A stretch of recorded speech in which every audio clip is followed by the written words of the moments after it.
गाल और बाल ही मत सजाओ। आजकल बड़ा फैशन चला है गाल और बाल सजाने का। अच्छा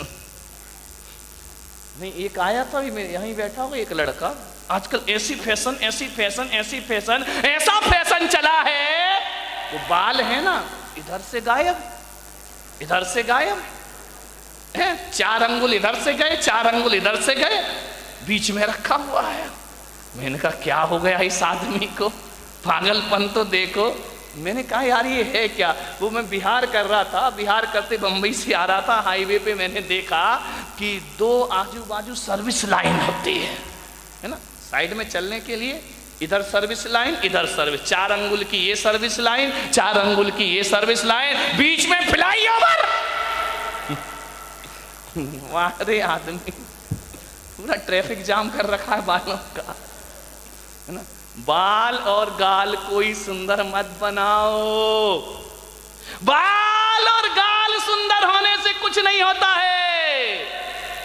जुबान को सुंदर बनाओ, वाणी को सुंदर बनाओ, तो सारी दुनिया अपने प्रति आकर्षित हो जाया करती है। कभी विचार किया 1000 लीटर नींबू का रस कितना 1000 लीटर नींबू का रस यदि इस पंडाल में लाके रख दिया जाए तो एक भी चींटी उसकी तरफ आकर्षित नहीं होगी। 1000 लीटर नींबू का रस, एक भी चींटी उसके पास नहीं आएगी। और एक बूंद चाशनी गिरा दी जाए, हजारों चींटियां उसकी तरफ आकर्षित हो जाया करती हैं, हजारों चींटियां उसकी तरफ आ जाती हैं। अपनी वाणी को नींबू जैसा खट्टा मत बनाओ, अपनी वाणी को चाशनी जैसा मीठा बनाने का प्रयास करिए। हजारों लोग आकर्षित हो जाएंगे मीठी वाणी से, हजारों लोग तुम्हारी तरफ आएंगे। वाणी में मिठास होना। खट्टा नींबू क्या दशा होती मालूम नींबू की, बेचारा बाजार से आता है, यूं यूं दबाया जाता है, दबाने के बाद उसे चाकू से काट दिया जाता है, 2 टुकड़े कर दिए जाते हैं, फिर निचोड़ा जाता है और निचोड़ने के बाद सड़कों पर फेंक दिया। खट्टे लोगों की यही स्थिति होगी, ध्यान रखना। निचोड़े जाओगे, सड़कों पर फेंके जाओगे, सैकड़ों लोग तुम्हारे ऊपर लाते रख के निकल जाएंगे। ध्यान, चाशनी बनो, मीठे बनो, वाणी में वीणा की झनकार होना चाहिए। लेकिन आज वीणा की झनकार नहीं, वाणी में बाण बसे हुए हैं। ध्यान रखना। एक महाभारत का युद्ध हुआ इस देश में। एक बात याद रखना, यह महाभारत द्रौपदी के चीरहरण से नहीं हुआ है, यह महाभारत जुए में हार जाने से भी नहीं हुआ है। ध्यान रखिए, यह महाभारत शकुनी के पासे बदलने से भी नहीं हुआ है। यह महाभारत इस देश में यदि हुआ है तो ध्यान रखना दुर्योधन के कारण भी नहीं हुआ है। ये महाभारत इस देश में यदि हुआ है तो द्रौपदी के कारण इस देश में महाभारत की रचना हुआ करती है। मान्यवर आप विचार करिए, जब पांडवों को खंडप्रस्थ दिया गया कि जाओ पांडुपुत्र, धृतराष्ट्र ने कहा खंडप्रस्थ तुम्हें दिया जाता है, पूरा हस्तिनापुर दुर्योधन को दिया जाता है। ध्यान रखना, प्रस्ताव रखा, सुलह की बात हुई, दुर्योधन ने खंडप्रस्थ दे दिया। जहां ना पानी बरसता था, ना जहां फसल होती थी, बंजर भूमि, जाओ वहां रहो। युधिष्ठिर ने कहा, अर्जुन ने कहा कोई बात नहीं, यदि हम में ताकत होगी तो खंडप्रस्थ को इंद्रप्रस्थ बना करके रख दिया जाएगा। ध्यान रखें, हौसले बुलंद होना चाहिए। खंडप्रस्थ दे दिया, जहां पर खंडरी खंडर है, बंजर भूमि है। 5 पांडवों ने पुरुषार्थ किया, मेहनत की, खंडप्रस्थ को इंद्रप्रस्थ में तब्दील कर दिया और इतना सुंदर बनाया। आज कितने भी बड़े आर्किटेक्ट हों, वो व्यवस्था नहीं ला सकते हैं। कैसे लोग थे, कैसी बुद्धि थी उनकी, बिना पढ़े लिखे भी इतना सब कुछ कर लिया करते थे। इतना सुंदर महल बनाया, पूरी दुनिया में चर्चा हुई कि युधिष्ठिर अर्जुन ने इतना सुंदर इंद्रप्रस्थ हजारों लोग देखने जा रहे हैं, बहुत खूबसूरत। दुर्योधन ने कहा कि मैं भी तो चल के देखूं। गया इंद्रप्रस्थ में, और जैसे ही इंद्रप्रस्थ पहुंचा दुर्योधन, इतना अद्भुत महल था, जो दिखता था वो होता नहीं था, और जो होता था वो दिखता। दुर्योधन ने अपनी धोती संभाली, उसे लगा कि यार यहाँ तो पानी पानी दिखाई दे रहा है। धोती संभाल करके चल रहा है, वहां तो पानी था ही नहीं, केवल दिखाई देता था। आगे देखा दुर्योधन ने, रंगोली बनी हुई है, चौक पूरे हुए हैं, बहुत सुंदर है। अरे बोले यहाँ से तो आ गया, अब क्या धोती पकड़ना, अब क्या अपने को संभालना। इतना सुंदर, आंखें फटी की फटी रह गई दुर्योधन की। आगे बड़ा पानी था, गिरा छपाक से पानी में, पूरे कपड़े गीले हो गए। जोरदार अट्ठास हुआ झरोके से, बड़ी जोर से व्यंग की हंसी आई। उसने कहा, देवर जी ये क्या हो गया। द्रौपदी की आवाज आई, गिर गए। अरे संभल के चलना सीखो देवर जी। पानी में गिरा हुआ दुर्योधन भीगा हुआ। द्रौपदी ने कहा, गिर गए ना, अब पता पड़ा कि इंद्रप्रस्थ क्या है और हस्तिनापुर क्या है। अरे तुम कैसे संभलोगे, अंधे का पुत्र अंधा ही होगा। बस यहां से महाभारत शुरू हो जाया करती है। द्रौपदी का चीरहरण महाभारत नहीं था, जुए में हारना महाभारत नहीं था। द्रौपदी का एक तीखा वचन कि अंधे का पुत्र अंधा ही होगा, बस इतनी सी वचन महाभारत की रचना करते हैं। ध्यान रखिए, उसी दिन दुर्योधन ने कसम खा ली कि आज जो अपमान तूने मेरा किया है, आज जो भरी सभा में तूने मेरा उपहास किया है, ठहर जा, एक दिन भरी सभा में तुझे नग्न नहीं किया तो मेरा नाम भी दुर्योधन नहीं होना चाहिए। इतनी सी बात ध्यान रखना। शब्द को संभाल के बोलिए, शब्द संभाल के बोलिए, शब्द के हाथ ना पांव। ध्यान रखिए, एक वाणी जीवन को तबाह कर देती है। अपमान किसी का मत करो। ध्यान रखना, बड़ा आदमी तो छोड़ो, छोटा सा तिनका का भी अपमान मत करना, वरना कितने भी बड़े योद्धा बन जाओ, एक तिनका आंख में चला जाए तो सारा युद्ध धरा रह जाया करता है। ध्यान रखिए, वाणी अच्छी बोलिए, किसी को अपमानित मत करिए। एक तीखे वचन ने, एक कटु वचन ने महाभारत की रचना कर दी। ध्यान रखिए, मीठा बोलो, अच्छा बोलो, विपत्तियों को आमंत्रण मत दो, मुसीबत को आमंत्रण मत दो। एक तीखा वचन हजार विपत्तियों को लेकर अपने साथ आया करता है। ध्यान रखिए, बोलो तो बोलो सदा मीठे वचन। जो काम सख्ती से नहीं होते वो काम मिठास से हो जाया करते हैं। खुदा को भी पसंद नहीं शक्ति जुबान में, खुदा को भी पसंद नहीं शक्ति जुबान में, इसीलिए नहीं दी हड्डी जुबान में। ध्यान रखिए, पूरे शरीर में हड्डियां हैं, जुबान में हड्डी नहीं है, क्योंकि शक्ति पसंद नहीं करता वो ईश्वर। जुबान तो मुलायम होती है ना। ध्यान रखिए, जुबान जितनी मुलायम है, वचन उससे ज्यादा मुलायम होना चाहिए।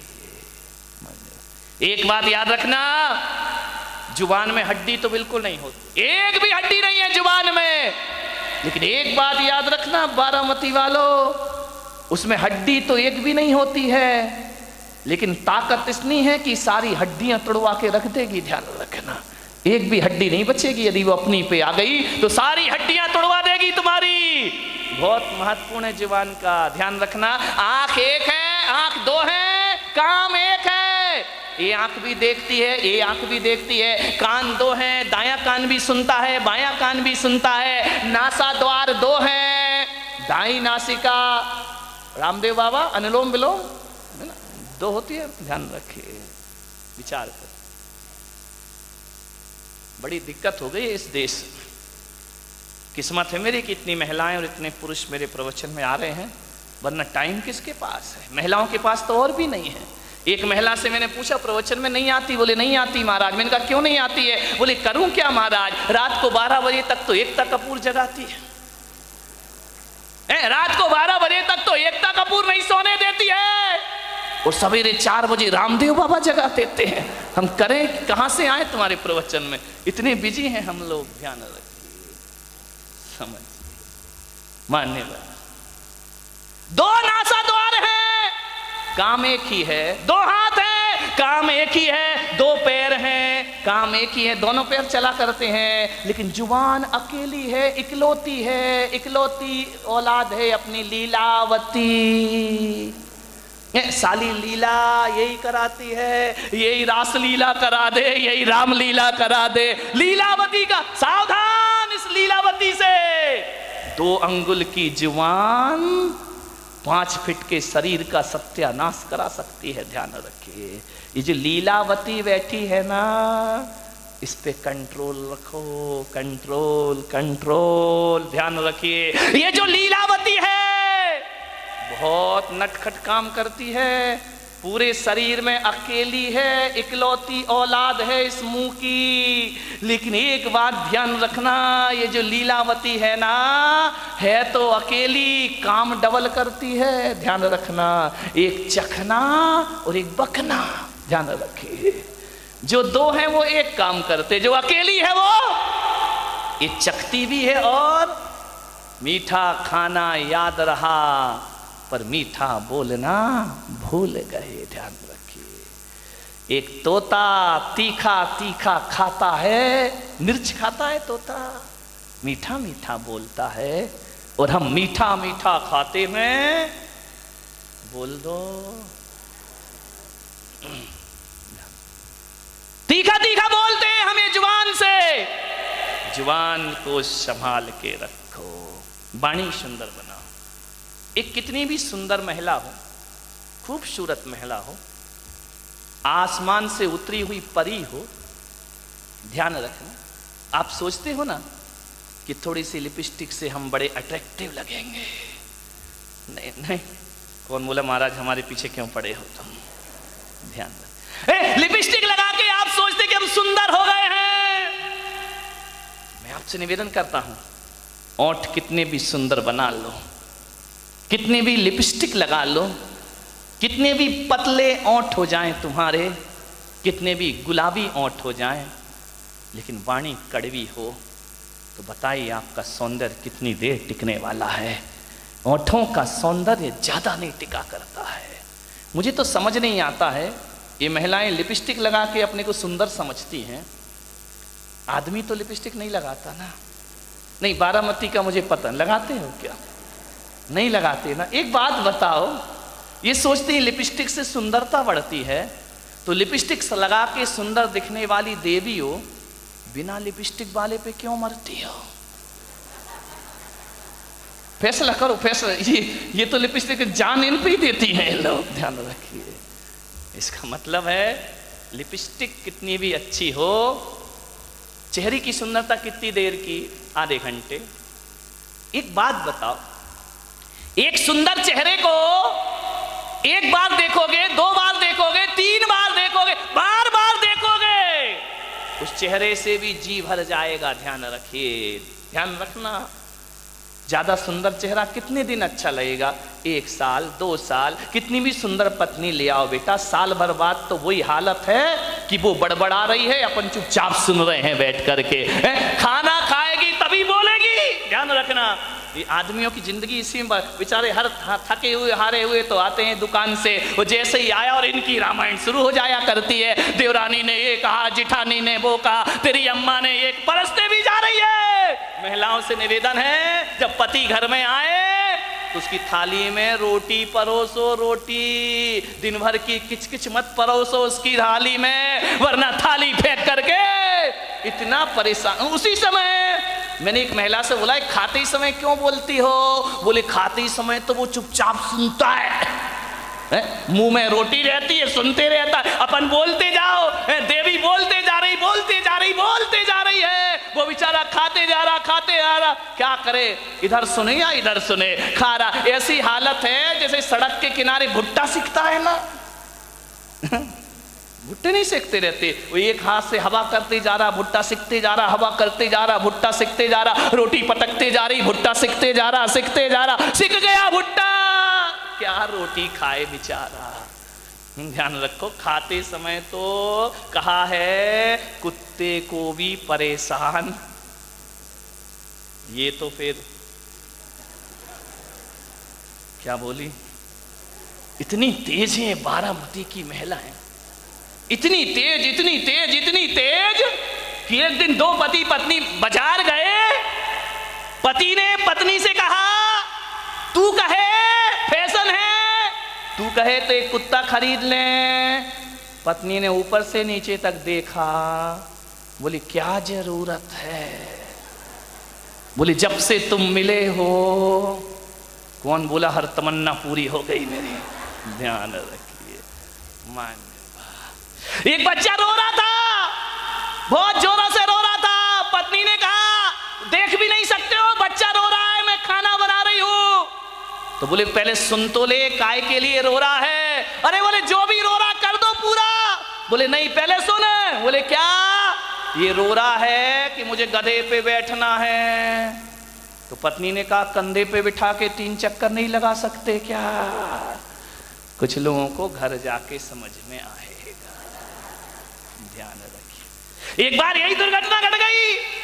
एक बच्चे ने पूछा अपनी मम्मी से कि मम्मी, एल्बम देख रहा था शादी का, बोले पापा घोड़े पे बैठ के आ रहे हैं। बोले हाँ। बोले मम्मी एक बात बताओ, ये शादी में दूल्हा घोड़ी पर बैठ कर ही क्यों आता है, गधे पे बैठ के क्यों नहीं आता है। बोले बेटा एक गधा दूसरे गधे पे नहीं बैठ सकता है। ध्यान रखिए, मीठा बहुत मीठा बोलिए जिंदगी में, मीठी बाणी बोलिए, विचार करना है आपको, वाणी में मिठास भरो। लिपस्टिक से जीवन सुंदर नहीं होता है। लिपस्टिक की सुंदरता 1 दिन 2 दिन 3 दिन, साल भर बाद वो चेहरा बेकार लगने लगता है, ध्यान रखना। लेकिन यदि वाणी मीठी हुई ना तो मिलते समय भी अच्छा लगता है, और बिछुड़ जाओ तो मीठी वाणी की याद जब जब आती है तब तक सुख की अनुभूतियां प्रारंभ हो जाया करती हैं। मीठी वाणी तो वो होती है बिछड़ने के बाद भी आदमी को याद रहा करती है, ध्यान रखिए। मैंने बारामती में भी ज्यादा घूमा नहीं हूं, उधर गया था पीछे। एक दिन इतने सुंदर मकान, मैंने कहा क्या गजब कर दिया भाई, मैं तो आया था गांव समझ के, लेकिन ये तो शहरों को भी पीछे कर रहा है, ध्यान रखिए। डाउट है तो ताली मत बजाओ, है ना। इतने सुंदर मकान, इतने सुंदर मकान, इतने खूबसूरत फर्नीचर लगा है मकानों में, विदेशी टाइल लगे हुए हैं, ध्यान रखना। इतनी सुंदर डिजाइन है, महंगा फर्नीचर, महंगी कार खड़ी है दरवाजे के बाहर, विदेश से पर्दे मंगा के लगाए गए हैं, एक से एक सीनरी लगी हुई है, खूबसूरत संगमरमर लगा हुआ है, इतना सुंदर कि उसमें अपना चेहरा दिखाई दे जाए। एक बात बताओ मेरे भाई, जिसका बहुत महंगा मकान हो, बहुत सुंदर फर्नीचर लगा हो, बहुत अच्छा सोफा सेट हो, डाइनिंग सेट बहुत सुंदर हो, ड्रेसिंग टेबल बहुत सुंदर हो, अलमारियां बहुत सुंदर हो, एक बात बताना, और कोई उस घर में जाए, बस सब कुछ सुंदर हो, आपकी देखकर आंखें फटी की फटी रह जाएं, कितना सुंदर मकान है। लेकिन एक बात बताइए, सब कुछ सुंदर हो लेकिन उसमें रहने वाले को बोलने का तमीज ना हो, वो बदतमीजी से बात करता हो, एक गिलास पानी भी ना पिलाता हो, और तुम गए और उसने इतना भी नहीं कहा कि भाई साहब आइए बैठिए, तो बताइए उस मकान की सुंदरता याद रहेगी आपको जाने के बाद, या उस आदमी का व्यवहार याद रहेगा आपको जाने के बाद। ध्यान रखिए, आप उस घर से निकल के जाएंगे, जिस मकान को बहुत सुंदर कह रहे थे वो मकान डिलीट हो जाएगा और आदमी की बोली और व्यवहार जिंदगी भर याद रहेगा।